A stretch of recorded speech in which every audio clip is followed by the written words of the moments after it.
Oh, wow. Um, we're going to take the liberty of using microphones, if that's okay, rather than try and scream.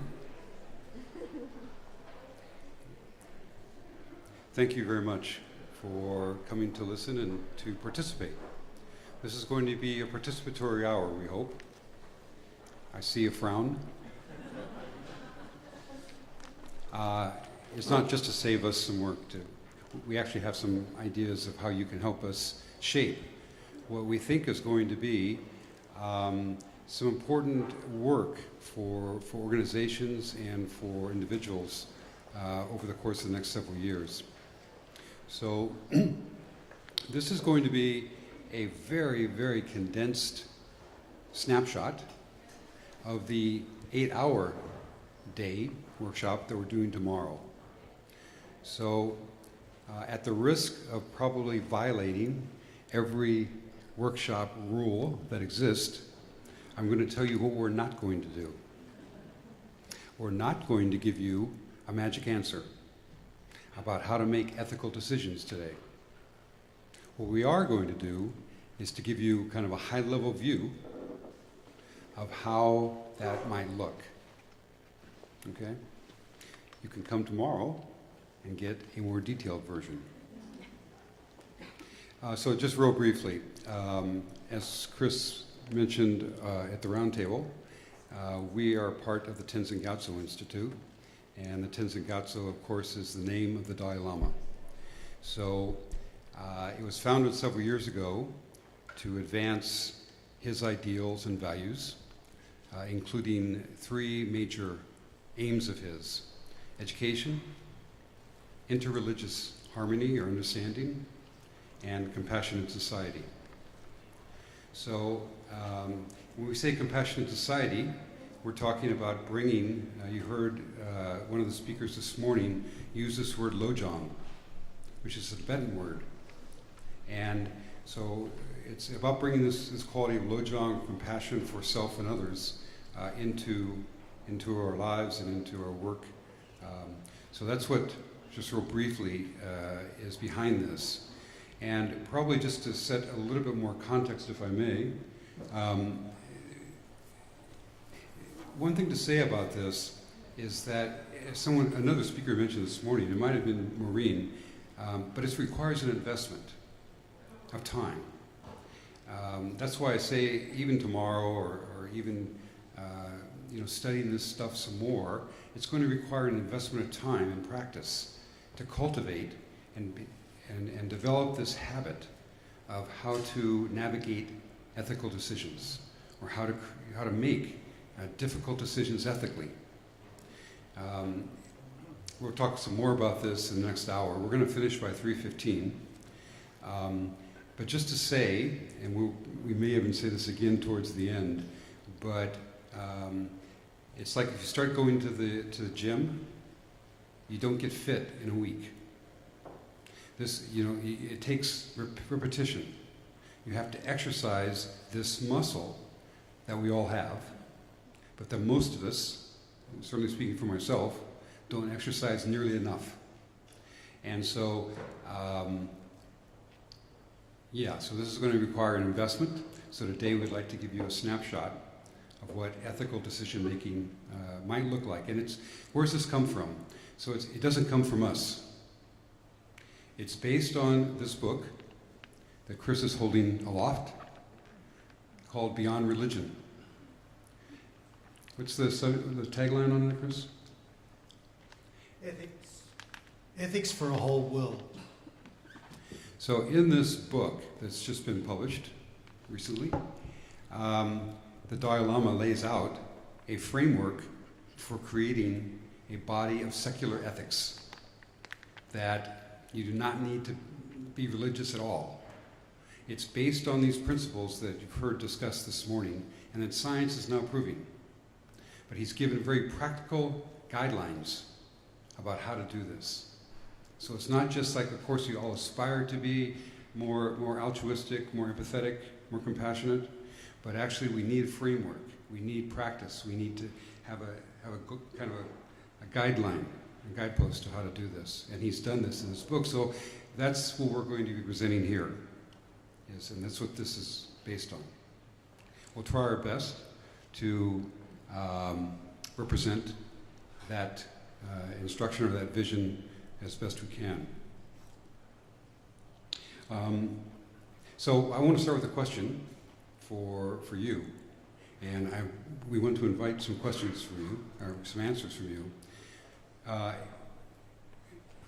What's the rationale for this?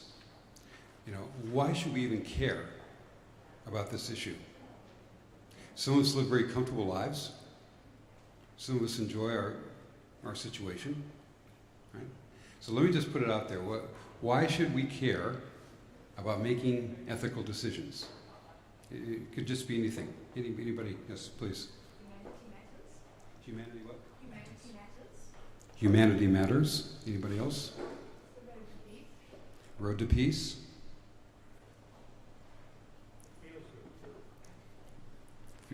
It feels good.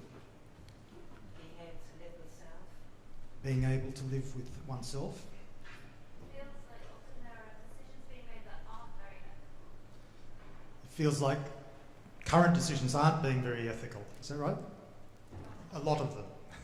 Probably a huge majority.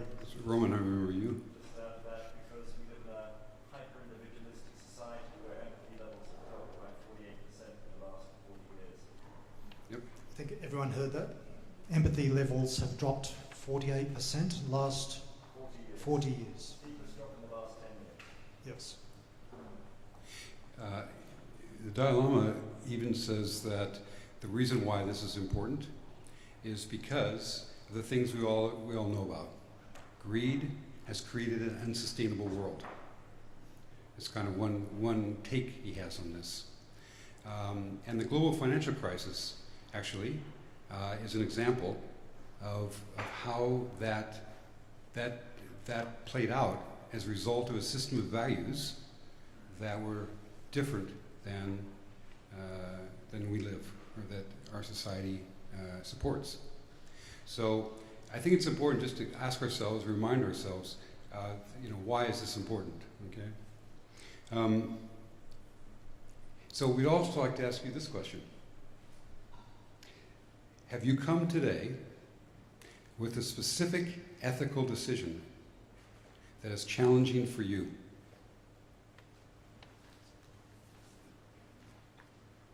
And I'd like you to take just a minute to think about that question. It can be a personal, business.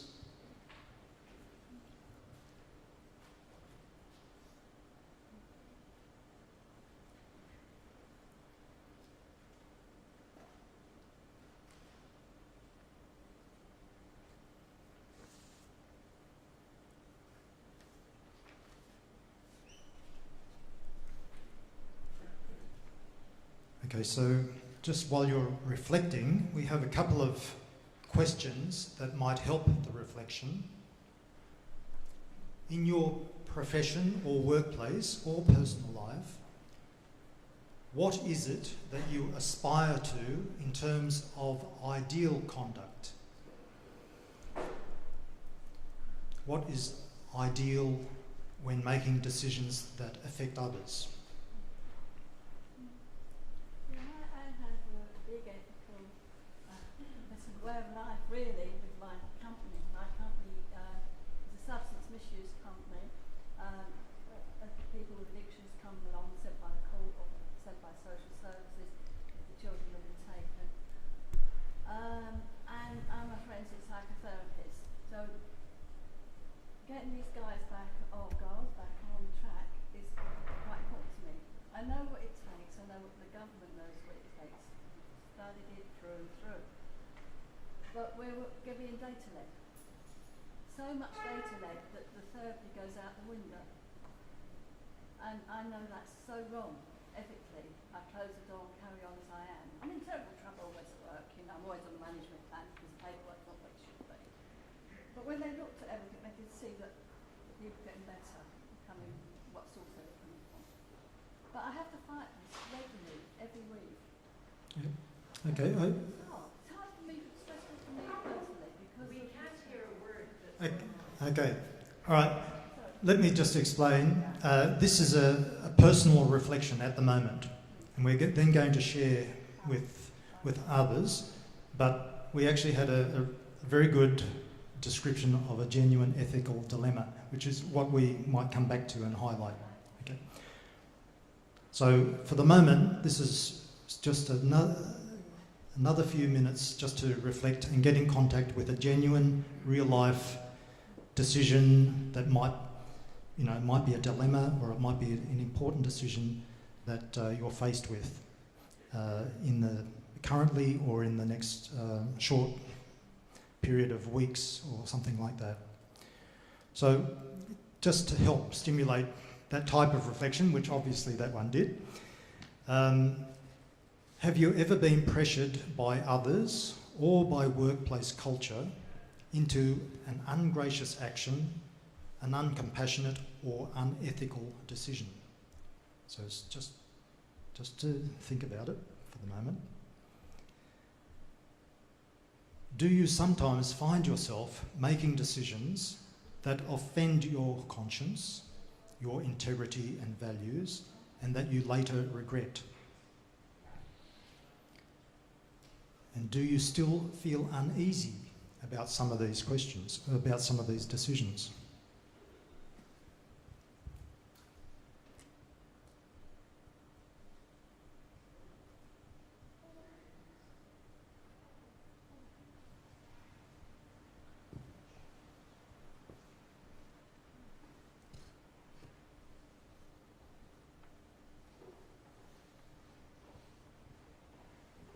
Does everyone have their dilemma?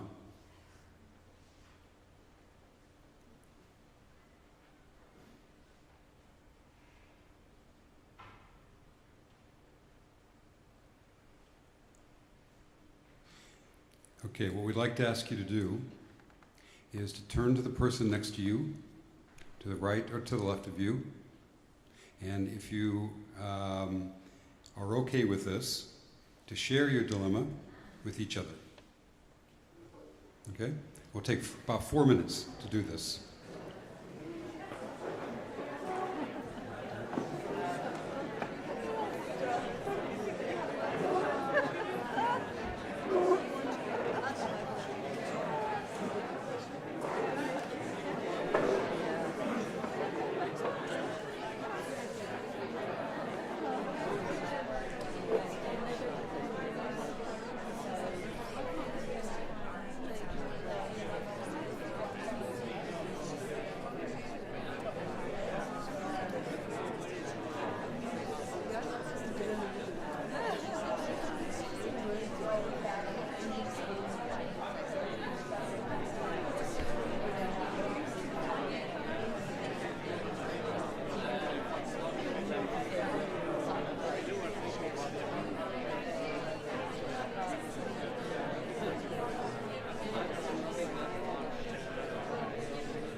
Okay. If you can take about 1 more minute to finish up.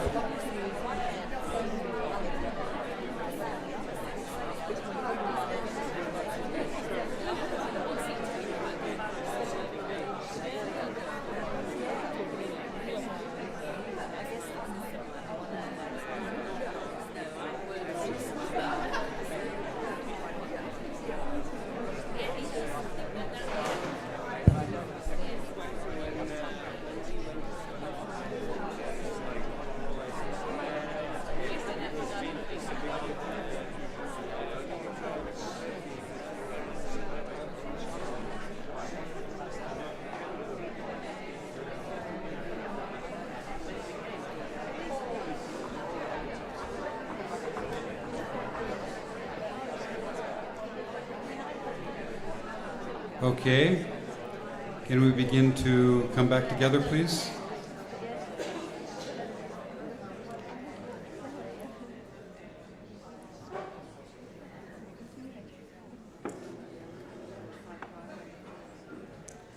Okay.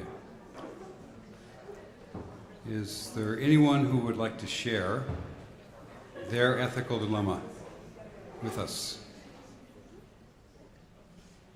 Maybe just, not a big story, maybe about a minute's worth. Can you summarize your ethical dilemma for us? Anyone want to take a crack at it? Please.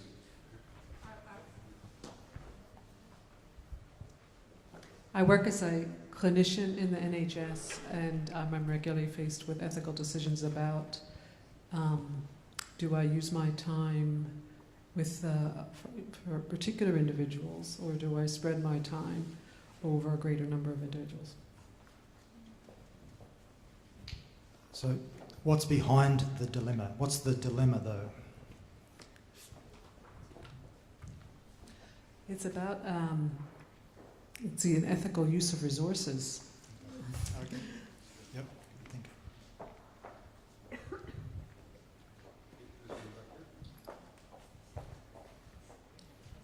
This is not a current ethical dilemma, but going back many years, I became a whistleblower for corruption in a listed company. And although I've made peace with the choices that I made at the time, it was a very difficult process for me to either say nothing and keep my job, keep my career, keep my lifestyle, or speak out against it and report them to the authorities, which I eventually did and lost my career, my job, and everything that went with that. So it had huge, profound consequences on my life. And 11 years later, I'm happy that I did that. But at the time, and I think this is a quandary for a lot of people, is when we observe wrongdoing, do we say nothing or do we actually speak out? Okay, thank you. That's terrific. Are there others here that have faced a similar situation and a similar choice? A couple of nods. Like, that's a big one. And that goes to the heart of the decision maker. But the end, I think, you don't have a regret. Is that right? No regret. Okay, good.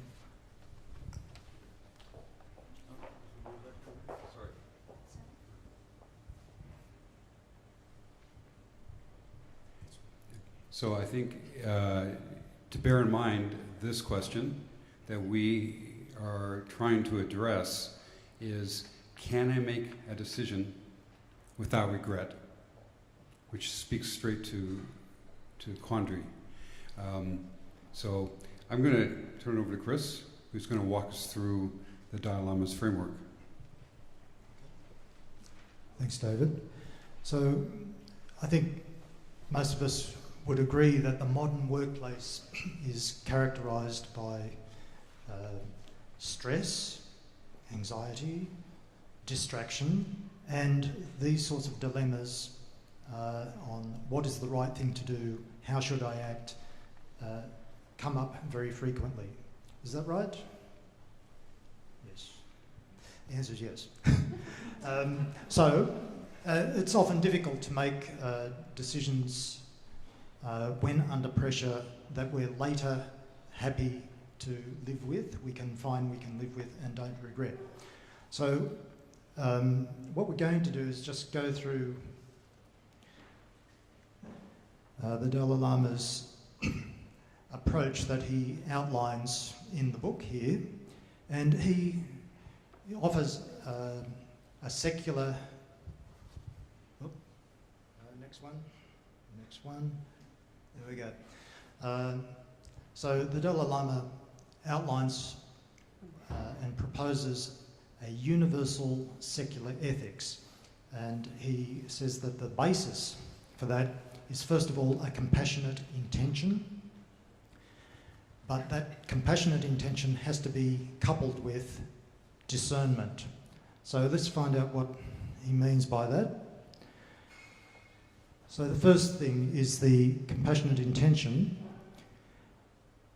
The compassionate intention or motivation is the first and foremost important factor in guaranteeing that our behaviour is ethical. And a little bit about compassion. What is compassion? We've heard some of those definitions this morning, but they basically pretty much agree.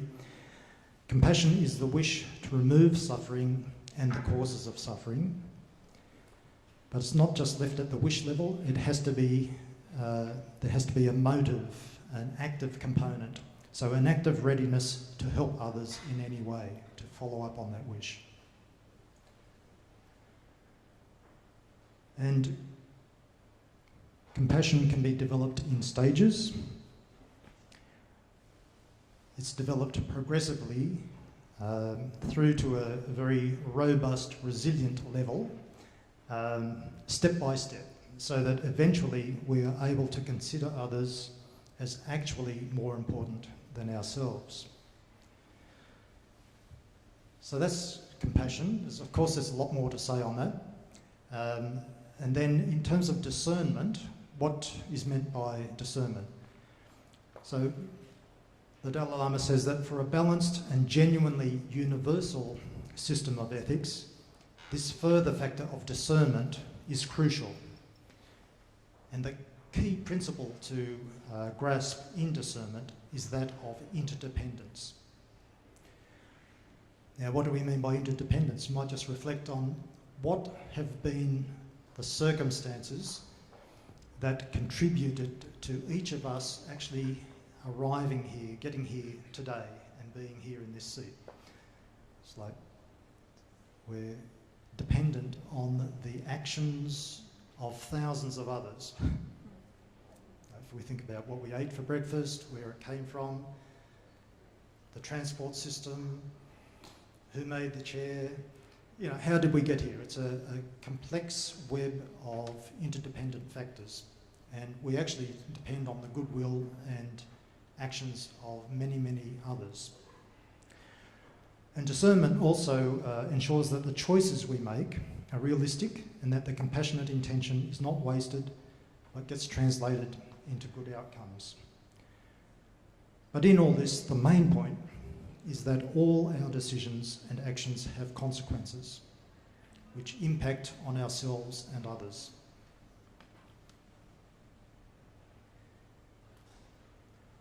And when we look at discernment, it has two main aspects.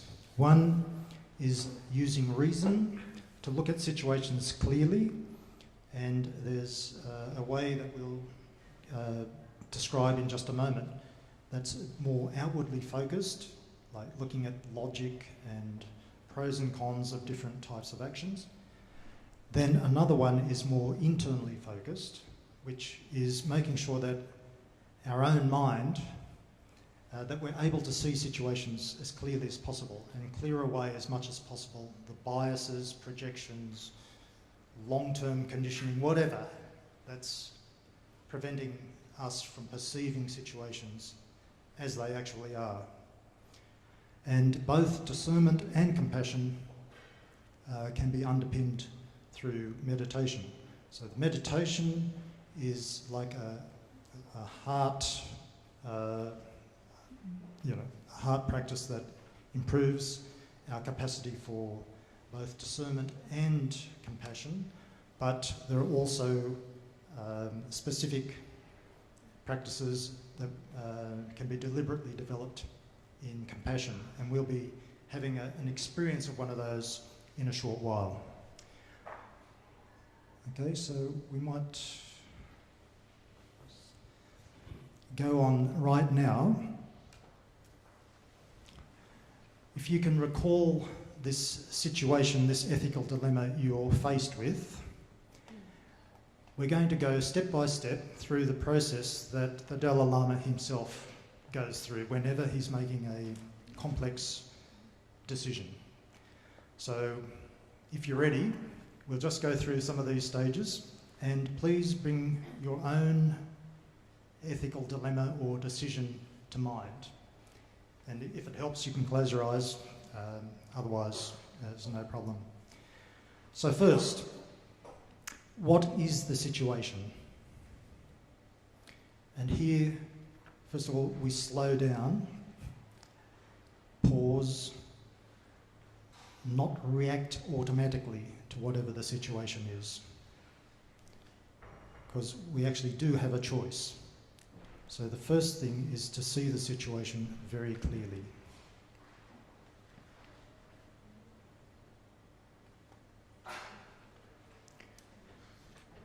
Then next, check my motivation.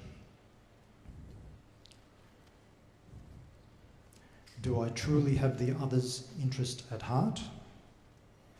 Or am I under the sway of disturbing emotions, such as anger or hostility?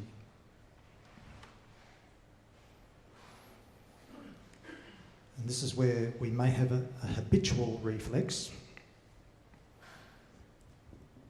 but what we're going to learn is that, and we've learnt from the studies on the benefits of meditation and compassion this morning, that we can change through neuroplasticity. We can change that reflex. So that's making sure that the motivation is compassionate. Then next, check the situation in context. What are the underlying causes and conditions which have given rise to this situation?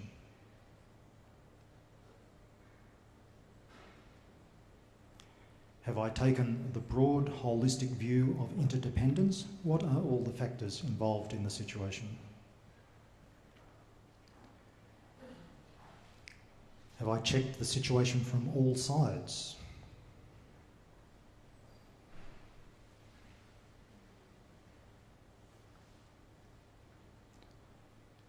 And then next, what choices of action do I have?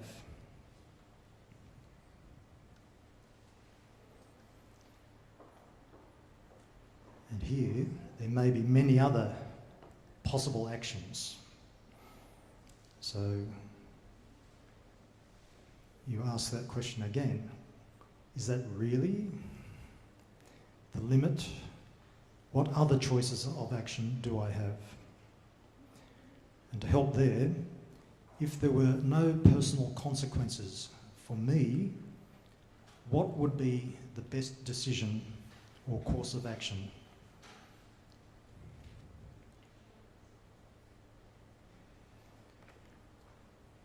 And next, with these choices, what are their likely outcomes?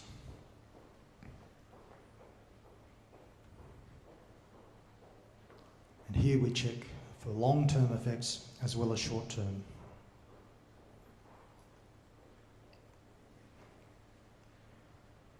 Then we ask, what are the pros and cons of different courses of action?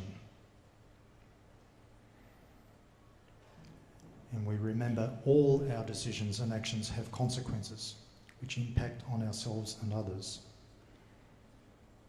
So what are the likely consequences for myself and others of each option?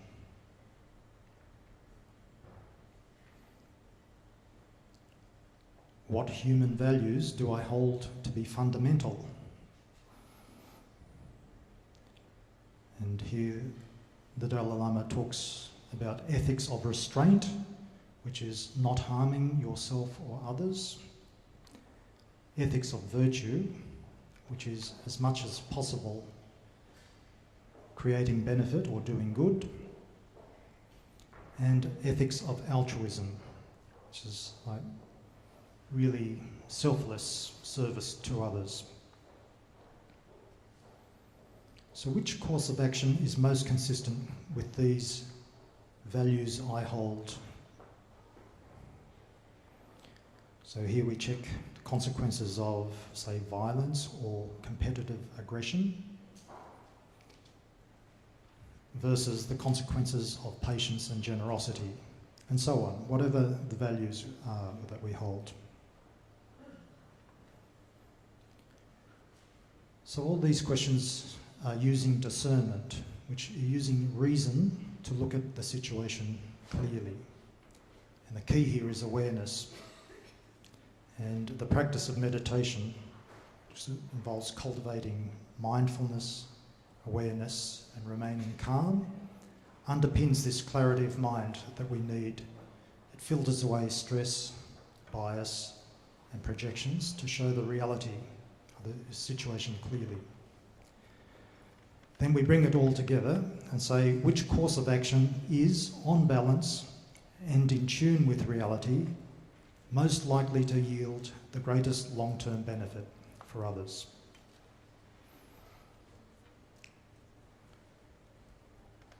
And if compassion and discernment come together, then it's ethical. And just as a final check, we can ask, can I make this decision without regret?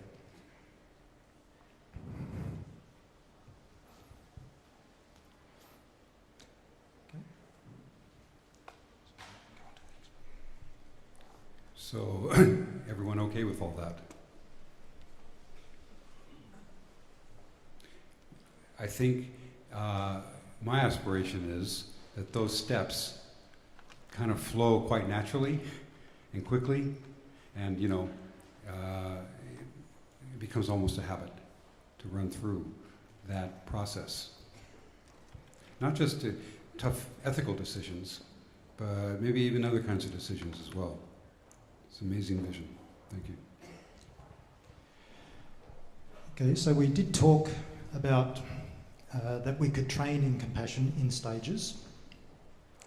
And here, the first stage is to see the other person as the same as you or as another you. And so now we're going to go through one of these compassion exercises, seeing the other person as another you. So this is a reflective exercise. And again here, bring to mind the situation that you identified at the beginning of the session. There may be a number of people involved, but perhaps choose the main person, that you'll just bring one person to mind that might be involved in this situation with you. Can you picture them clearly? Just give yourself a moment just to do that. Bring one person to mind in this situation and give them their own name.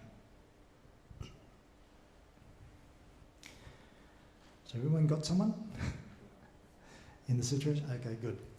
So here you can just sit comfortably. Best is back straight, back upright, but otherwise relaxed, everything else relaxed.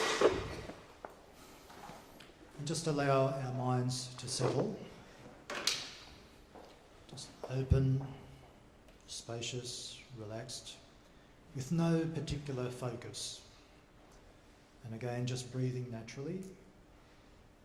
Just having a bit of a rest, relaxed but aware. And if this helps, here you could keep your eyes closed. So we bring to mind this live situation or difficult decision that we're involved in. Then we bring to mind one person in particular in that situation.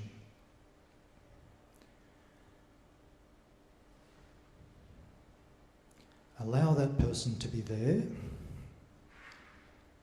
See them in front of you as clearly as you can.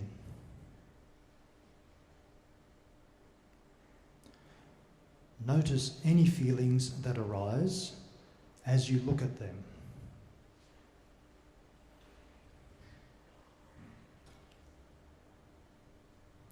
So notice those feelings. Now, consider that you really would like to communicate with this person, but all sorts of thoughts and emotions, hopes and fears keep getting in the way.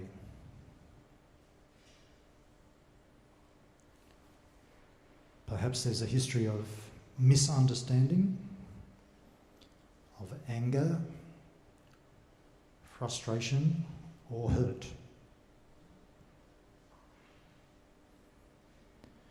Now, consider that the person facing you is actually just like you. Consider them as another you, another human being with the same feelings, the same deep desire for happiness, and a desire to be free from suffering. So just like you. And here we can reflect on the words of the Dalai Lama. After all, human beings are the same, made of human flesh, human bones and blood. We all want happiness and to avoid suffering. Further, we all have an equal right to be happy. It is important to realise our sameness as human beings.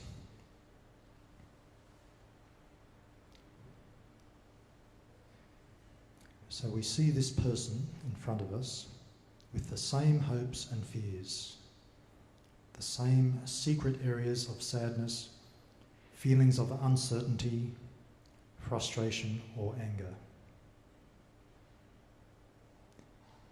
In every way, this person facing you is just another you.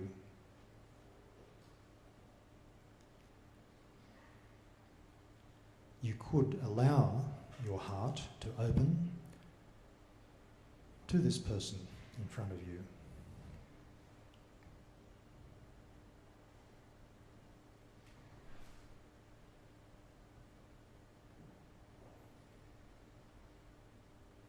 Reflect on how you can help to resolve any difficulties between you.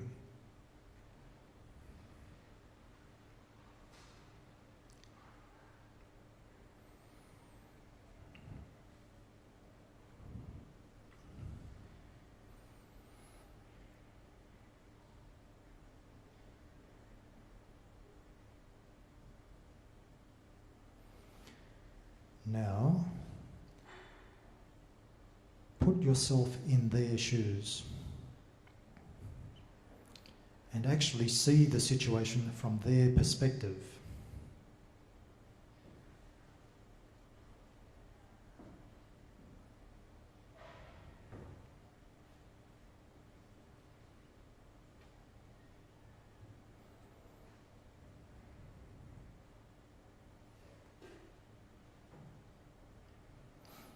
And now that you're in their shoes, turn around and how might they see you?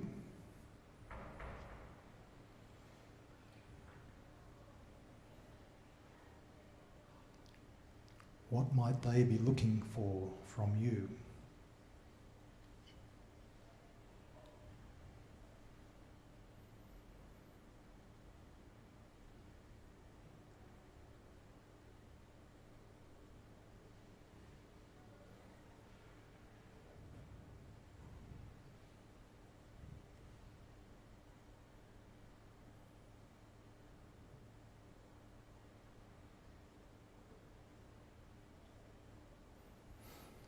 Okay, so now allow the visualization just to dissolve and relax the mind just as it is again, without any particular focus.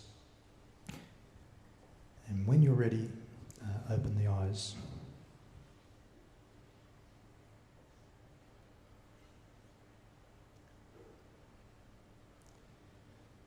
Now, if this generated any insight or possible, line of communication, if you want to, just make sure you capture that, either in writing or, anchor it in your own mind.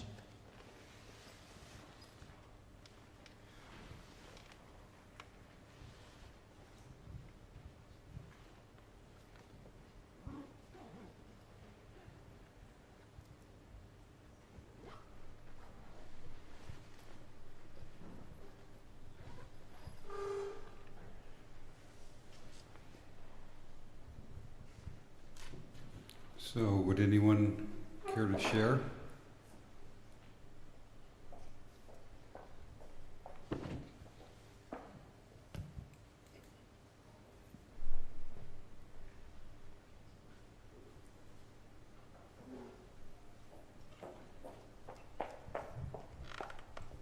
Hello. My dilemma changed as we started the exercise. It's not what I talked about earlier. Because when we were guided through putting a person in that place, then I put a person whom I didn't want to face. And the exercise was very powerful. The word came as what the person wants from me is forgiveness. And that's something I need to work through, because the way I had been taught forgiveness was usually linked to the person saying, I won't do it again. And in this case, forgiveness has been difficult because the person is not showing that willingness to change. So it's going to be a new kind of forgiveness. Wonderful.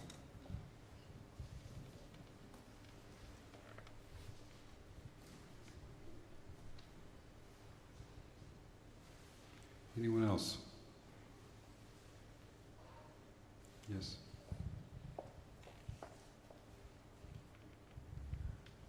Hi, my dilemma was much more sort of everyday, about juggling between working full time, having two small children, studying, and who gets what and how that's done.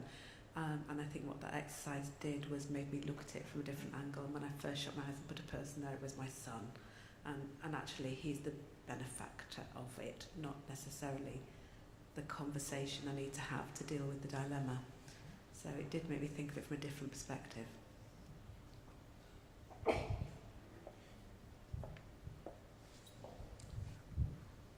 Yes, in the back.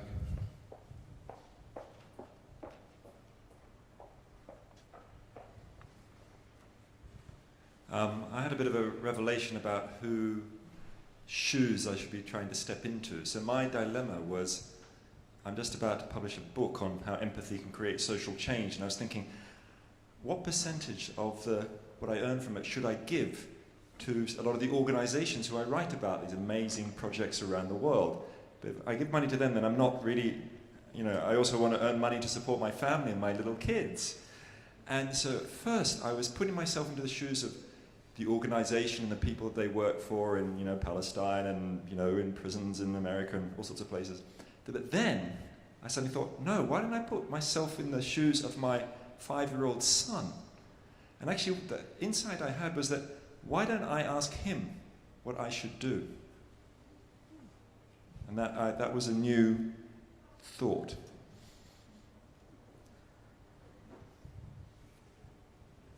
Thank you.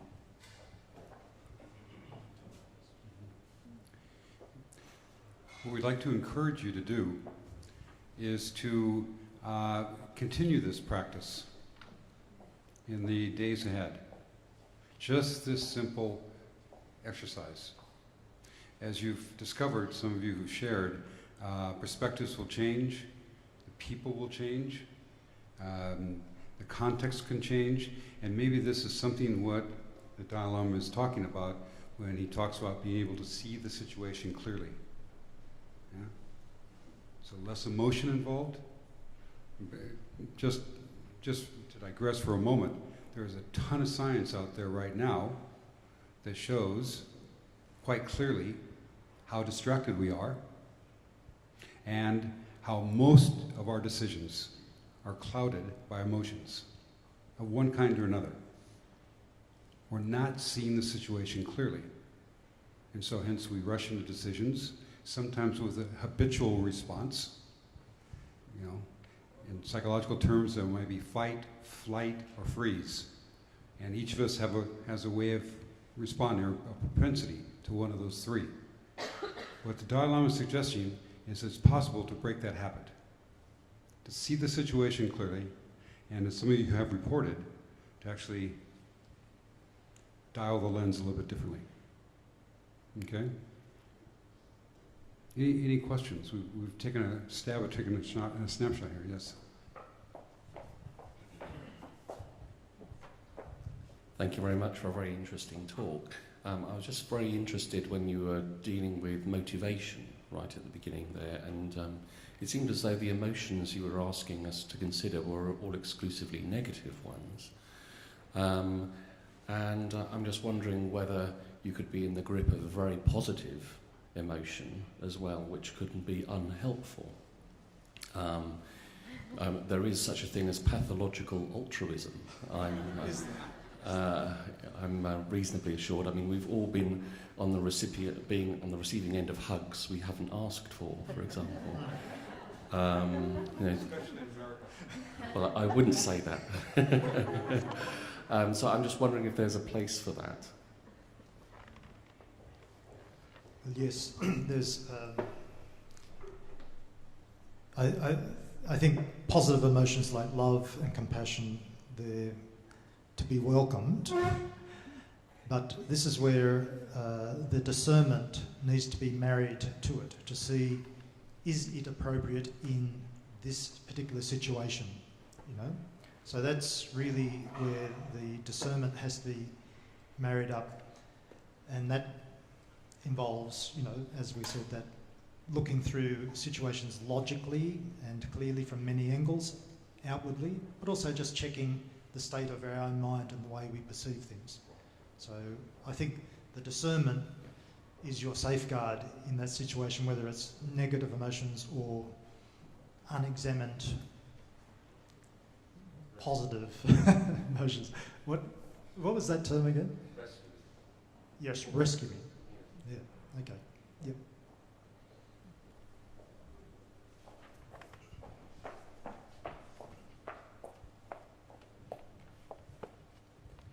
Thank you. I wonder if you could just tease out the word regret a little bit more. If actions have consequences, sometimes as a result of a decision that's being made, people are distressed, they do get hurt, and it can't be avoided. So I query how that regret can sometimes not be there. Yeah. We'll both have a go at that one.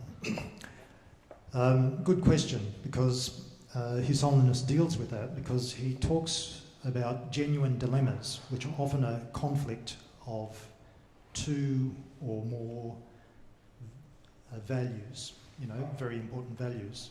One might be, for example, economy, another one might be ecology, or something like that. So the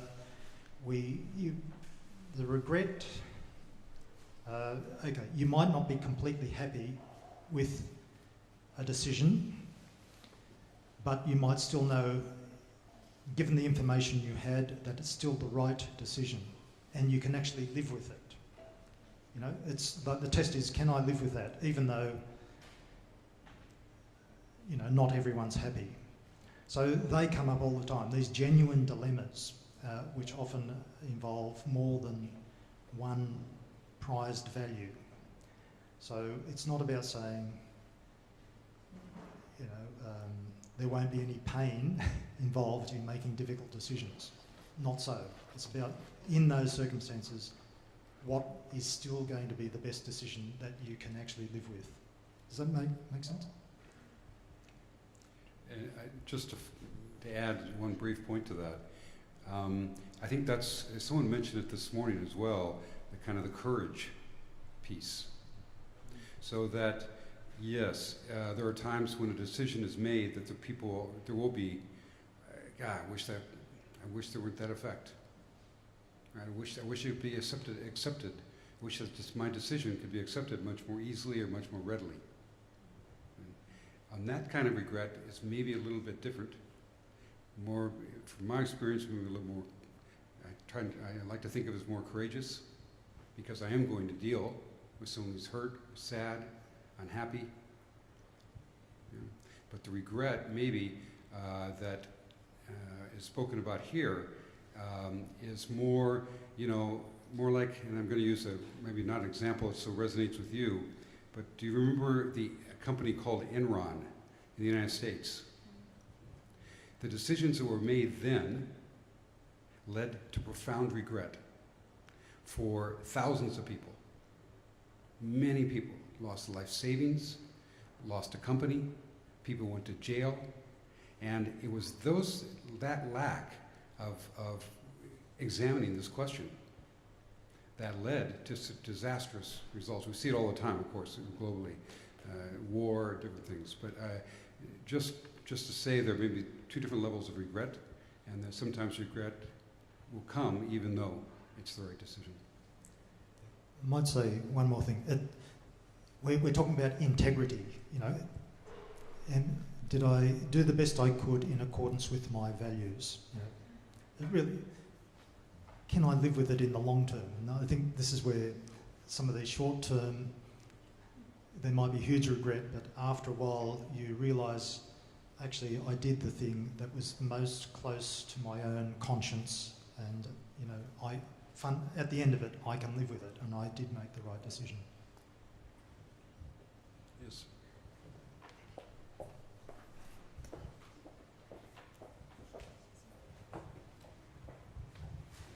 Yeah, a little more about regret.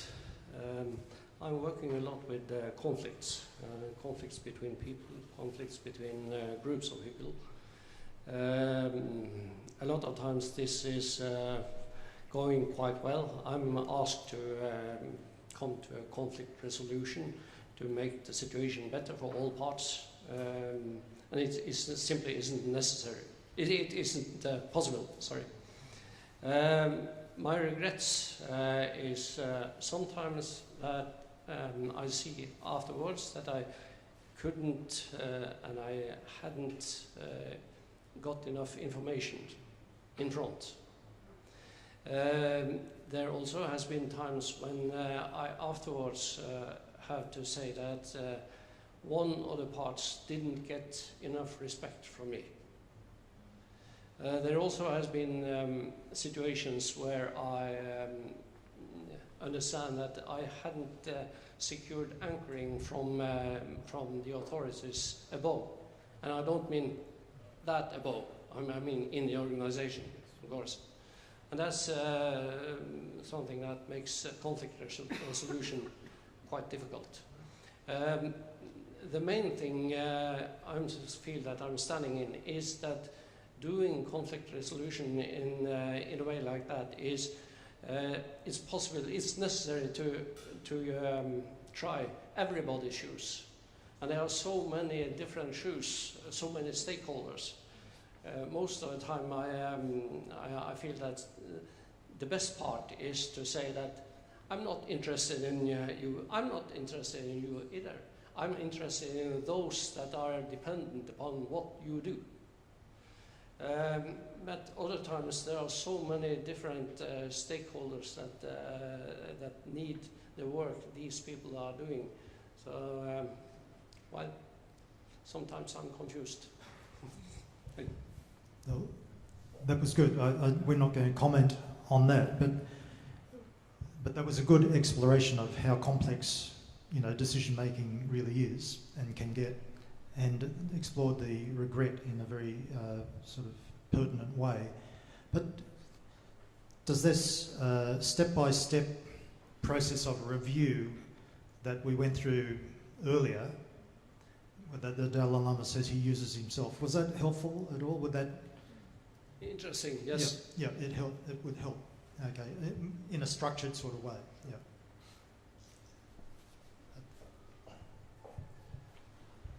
Hi, thanks for the framework. Actually, I found it, it's got me thinking about some situations, very helpful. But I have a thought about the framework, and it's this, is the way that people are talking about decision making is as though once you've made it, it's done. And so I was wondering if the framework, like in terms of gathering information, I can see that's very helpful. The clearer the picture, the better. But once you've made a decision, that's made the decision, it's not as though the information flow stops. So I was wondering whether there's anything in the framework which allowed for it to be more continuous in like a present moment kind of way, as opposed to a done deal and then we have to deal with everything without actually being able to come back to it. Well, at the back of the book, His Holiness talks about the practices that underpin this wiser way of making decisions. One is that, you know, meditation, and particularly developing awareness, is crucial, so that you're always seeing the situation as clearly as possible in basically a dynamic way. And then the compassion exercises that can be developed progressively as well, so that our habitual reflex becomes one of, instead of self-protection or rejection, it becomes one of how can I help, you know. But the point is, I think, he says, if you make decisions like this in this more disciplined way, eventually you'll be able to make these decisions sort of on the spot. You know, we're developing a habit of habitually having a compassionate intention and habitually using discernment, like asking this question: what are the likely consequences of the action I'm about to take, before you actually act? Or what are the likely consequences of what I'm about to say before you actually say it? Those sorts of things. And that's where I understand that dynamic way of looking at things, you know, it becomes a way of being rather than but in terms of a particular decision, well then, if the situation changes and it hasn't been resolved, well then that's another decision that has to be made. You can go through the process again. Does that help? Okay.